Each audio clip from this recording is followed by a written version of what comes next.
Hi, everybody. Matt Bernier taking a look at the July 4th late pick four Oak Tree at Pleasanton. Races 6 through 9, a 50-cent base minimum. The first race, race number 6, a mile 70 yards, claiming 16 non-winners of 2. I'm going to get narrow here at the very beginning and go with the horse that's coming off a little bit of a layoff. Going to be trying dirt for the first time since last year. That's Unbroken Code for Ed Moger Jr.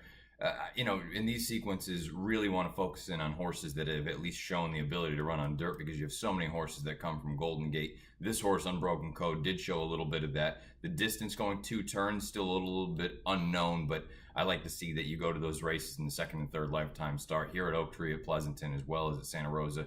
Had a little bit of early speed, took to the dirt fine. That's going to be my single in the first leg of this late pick 4 sequence. Move on to race number 7. They're going to be going 1 turn, 6 furlongs. It's a bunch of allowance runners. I'm going to go through 3 deep in here. The inside runner, Beau Marché for Danny Blacker, getting some pretty significant class relief. I think that's going to go a long way in here. The overall record is underwhelming, but you look at some of the horses that this horse has been facing down in Southern California. I understand most recently on turf, but this is an interesting one, even off of the long layoff. I'm also going to use a couple of other runners in this spot. I'm going to use Reasonable Pride. I think this is an interesting runner, second off the bench for Tim McCanna.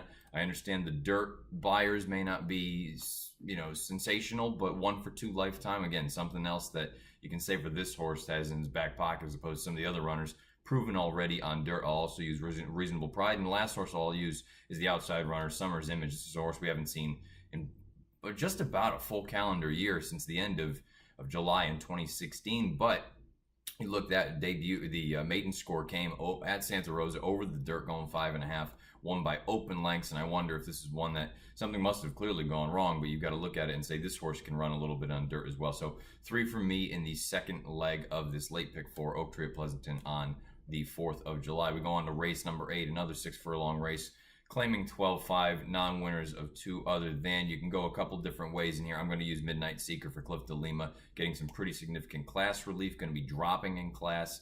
And, the big turn back, that's a little bit of an unknown in this spot, especially going 5/8 of a mile, especially for a horse that didn't have a lot of early gas in those route races. But I do like the idea of getting some class relief for a nice outfit. I'll also use Sooner Time in this spot for Tim Bellavez. This is an interesting runner in here, just simply because you've got a little bit of tactical speed, but you look at in that upper right-hand corner in the career box, 24 lifetime starts on dirt, 4 wins, 11 times second or third. This one at least has shown, again, a little bit of ability to run on dirt. Those will be the only 2 I will use in race number 8. If we're lucky enough to get alive into the finale is a stakes race. It's the Oak Tree Sprint. They're going to be at Pleasanton, obviously. 6 furlongs on the main track, the only track. There is no turf at Pleasanton. I'm going to go 3 deep in here. Rocket Heat is a horse that we've seen on his best days. I mean, this is a graded stakes winner on turf, but he can step on dirt a little bit as well. 2 for 7 lifetime. Never a bad thing when you get Aaron Grider in the saddle. I'll also use Algernon. I think Algernon's a little bit of an interesting runner in this spot,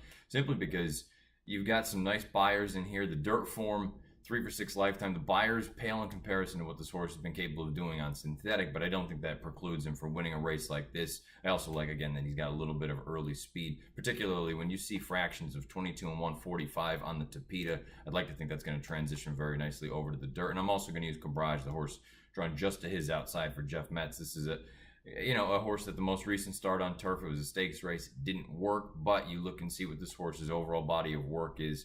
5 for 15 lifetime on dirt. Out of 20 lifetime starts, 15 of them being on dirt. This is clearly the surface that he wants, and I almost wonder if that was nothing more than a stepping stone to get to a spot like this for Cabrage. So I will go 3 deep in the finale, 1 by 3 by 2 by 3.